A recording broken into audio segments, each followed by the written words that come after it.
exercising and exercising to get no results? Did you know that there are other factors besides diet and exercise that contribute to weight loss resistance? Come on over to fit2love.tv/quiz and take the quiz and find out which of these factors is sabotaging you.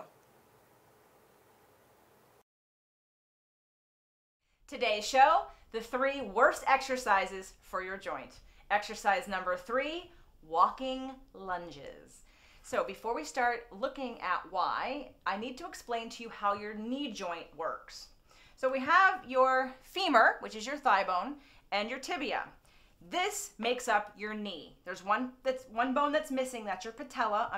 That's a little bone that's not connected, and it sits in your patellar tendon, and it slides and glides over the groove right between these 2 bones. But we're not going to talk about the patella because this is really what we want to talk about when it comes to the knee.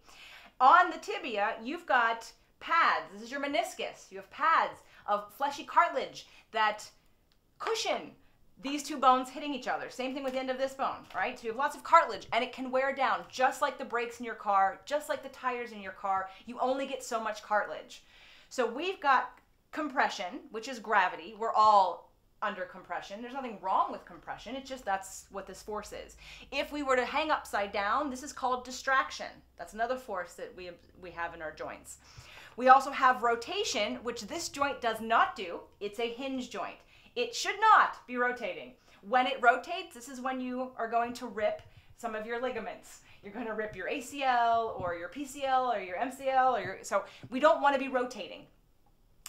We also have translation. This is the force that we're kind of concerned about. Translation is a gliding and a sliding, and all joints do it, but all joints don't do it with a massive amount of force to it. So in a walking lunge, we've got compression plus translation being challenged, which is rubbing away at your meniscus. So now I hope I've demonstrated by these bones what happens in your knee joint when you do a walking lunge.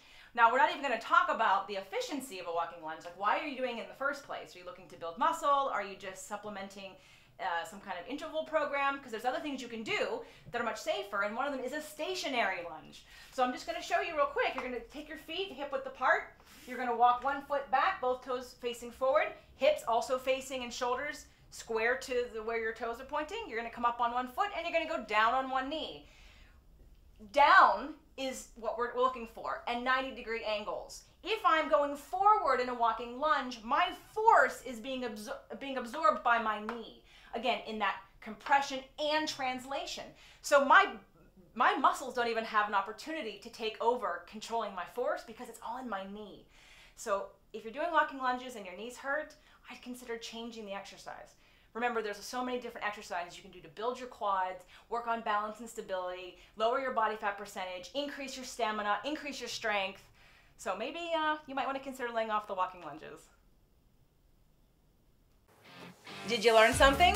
You want to learn more right now? Come on over to fit2love.tv and check out our Movement Mondays.